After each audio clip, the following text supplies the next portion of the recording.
各位同学大家好，我是인시老师. 여러분, 제가 올해 고3 담임이 되었습니다. 헤어스타일도 바꾸고 이제 올해부터 여러분이랑 같이 또 중국어 공부를 해보게 되었는데요. 사실 그 개학 전날까지 아이들한테 담임 선생님을 얘기하지 말라는 한부령이 떨어져서 첫 만남을 기대를 하면서 이제 학교를 갔는데 알고 있었어요? 가자! 알고 있습니다. 질문이 많이 들어갔거든요. 무슨 학교 왔는데 선생님 팔근데 여기서 앉아있다고 단톡방에 올렸어요. 아, 그 친구랑 봤는데 선생님 팔근데 공유서 앉아있고 이렇게 서프라이즈하고 그랬네. 많았어. 빨리 문화 소개! 빨리 문화 소개! 네, 아무튼 그렇게 해서 저는 34명의 고3이들의 엄마가 되었습니다. 예!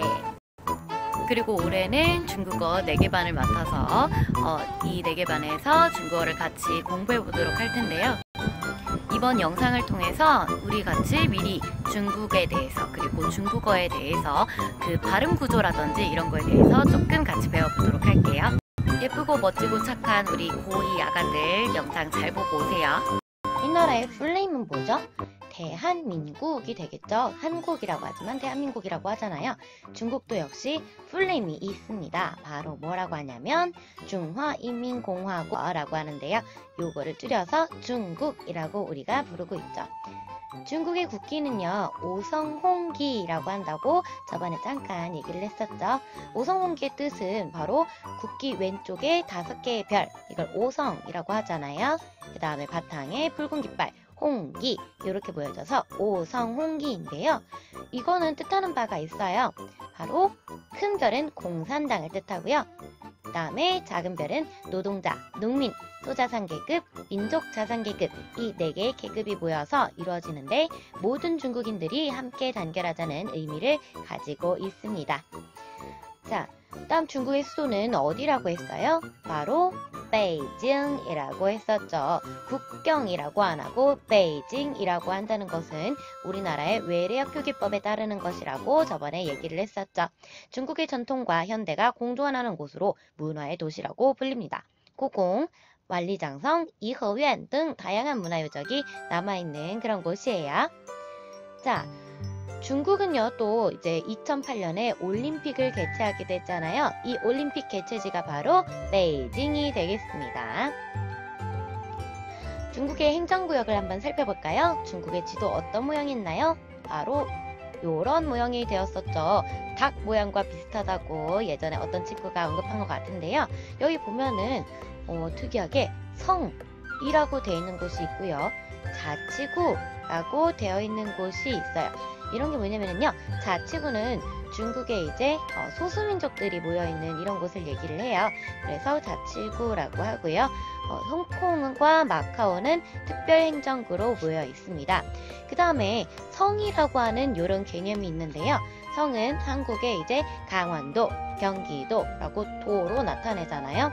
바로 그 도 개념이라고 보시면 돼요. 굉장히 크죠? 이렇게 이제 굉장히 큰 중국이 있는데요. 잠깐 퀴즈를 한번 내보도록 할게요. 그러면 여기 이쪽에 이쯤에 한국이 붙어 있을 텐데 한국과 중국의 시차는 얼마나 될까요?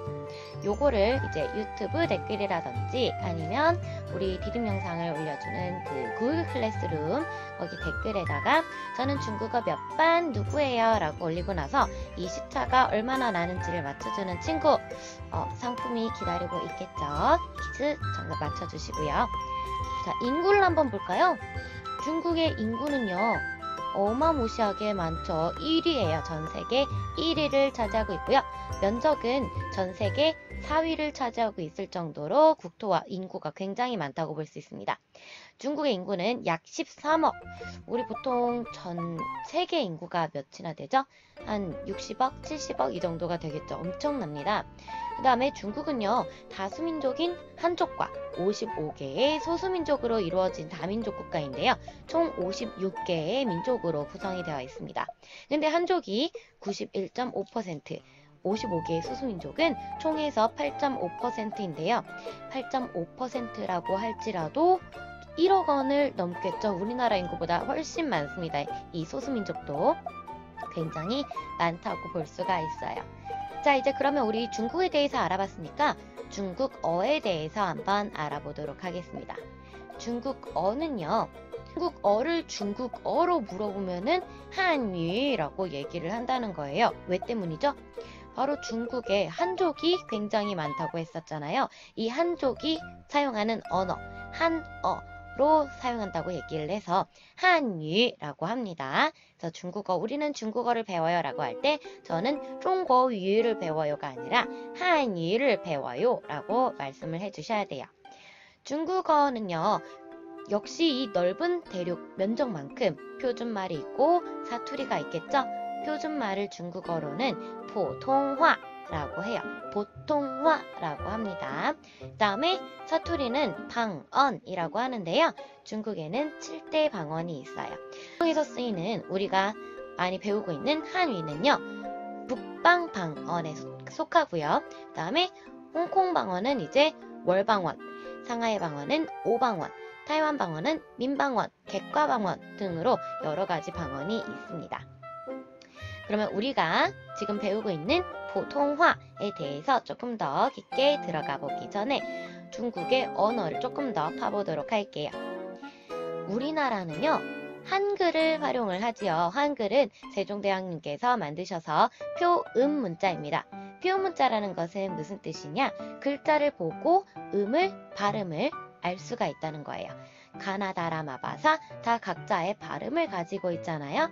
네, 발음을 표기하는 문자가 바로 한글입니다. 영어도 마찬가지죠. 알파벳이 바로 발음을 뜻하고 있잖아요. 그러나 중국이 사용하는 한자는 표의 문자입니다. 바로 문자가 뜻을 나타낸다는 거예요. 요 한자는요, 이렇게 구성이 되어지는데 중국어의 구조는 한자와 발음, 뜻 요 세 가지로 나뉘어 있지요. 한자는 예를 들어서 사랑 애자를 쓴다고 해요. 사랑 애, 이 애가 바로 발음으로 연결이 되지는 않아요. 발음은 중국어로 아이라고 합니다. 그 다음에 뜻은 사랑 이렇게 되어 있죠. 그래서 우리가 중국어를 배울 때는요, 그 나타내는 한자와 발음, 뜻 요 세 가지를 같이 알아줘야 돼요. 하지만 우리가 중국어 시간에는 2학년 중국어 시간만큼은 요 한자는 배우지 않기로 했으니까요. 발음과 뜻 위주로 열심히 공부해 주시면 되겠습니다. 이 발음은요, 한어병음을 활용을 해서 알파벳과 비슷한 한어병음을 활용해서 이렇게 아이라는 발음을 나타내요. 중국의 한자는요, 선생님 요게 사랑해자라고요? 내가 하는 사랑해자랑 다른데 라고 생각하는 친구들이 있을 수가 있어요. 자, 볼게요. 중국의 문자는요, 예전에 마오쩌둥이라는 사람이 이제 중화인민공화국을 1949년에 성립을 시킬 때 문맹률이 굉장히 높다는 것을 알고 있어요.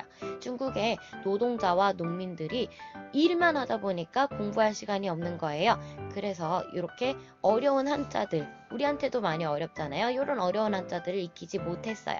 그래서 한자를 간단하게 만드는 간체자, 간화자를 만들어냅니다. 요런 글자를 그러면 뭐라고 할까요? 번거롭다고 해서 번체자, 그리고 번화자라고 하기도 합니다. 그래서 우리가 알고 있는 한문 시간에 배우는 한자는 바로 이 번화자, 번체자예요. 이렇게 된 거. 근데 중국 대륙에서 활용하고 있는 한자는요, 바로 요 간체자, 간화자가 됩니다. 한눈에 봐도 딱 간단해졌다. 뭔가 획이 줄어들었다라는 것을 우리가 알 수 있죠. 그래서 한자 문화권을 꼽아보면은요, 동북아시아의 우리나라, 그리고 일본, 홍콩 이런 곳에도 다 한자를 사용을 하고 있는데요. 문자를 보면은 자, 이렇게 돼 있어요. 중국에서는 이렇게 한자 문화권 요런 글자를 사용을 하고 있고요. 홍콩과 대만, 마카오 이런 데서는 이렇게 번체를 사용하고 있습니다. 우리나라에서도 이렇게 번체를 활용하고 있고요. 일본에서도 보면은 번체와 매우 흡사한 그런 한자를 활용하고 있죠. 베트남에서도 우리 중국어 한자를 활용한다고 해요. 근데 어때요? 한자가 굉장히 많이 달라요. 발음도 굉장히 많이 다르다는 것을 알 수가 있네요. 이런 국가들이 이제 한자 문화권으로 얽혀 있다는 것도 같이 기억해 두시면 될 것 같고요. 네, 마지막으로요. 한어병음에 대해서 우리 같이 볼게요. 한어병음은 중국어로 한유, 핑인이라고도 하는데요. 바로 이렇게 구성이 되어집니다. 니하오라는 중국어가 있다면 한어병음은 뭘 뜻할까요? 바로 요 아래에 있는 요런 발음 기호를 한어병음이라고 하는데요. 한어병음은 성모와 운모, 성조 요렇게 세 가지로 이루어져 있어요. 성모는 니하오에서 N과 H 요런 것들을 이제 성모라고 해요. 우리나라로 따지면 뭐예요? 자음이라고 하는 그런 부분이죠. 네, 운모는 모음이라고 하는 부분, 요 이와 아오 부분을 문모라고 해요. 다음 성조. 성조를 굉장히 많이 들어보셨을 거예요. 중국어는 4개의 성조를 가지고 있죠. 바로 요 표시, V 표시 같은 운모 위에 성조는 표기가 되어 있어요. 그래서 요런 성조, 이런 부분, 악센트를 나름 담당을 하고 있죠. 이런 부분을 성조라고 해요. 그래서 한어병음 중국의 발음은 성모와 운모, 성조 요 세 가지로 이루어져 있습니다. 요것들을 이제 우리가 점차적으로 배워나가기 시작할 거예요. 네, 오늘의 디딤 영상은 여기에서 마칠 거고요. 여러분 이 부분 잘 공부를 해서요. 다음 시간에 우리 모든 활동 할 수 있도록 잘 공부를 해와 주시기 바랍니다.今天的课程到这儿结束，大家都辛苦了，再见。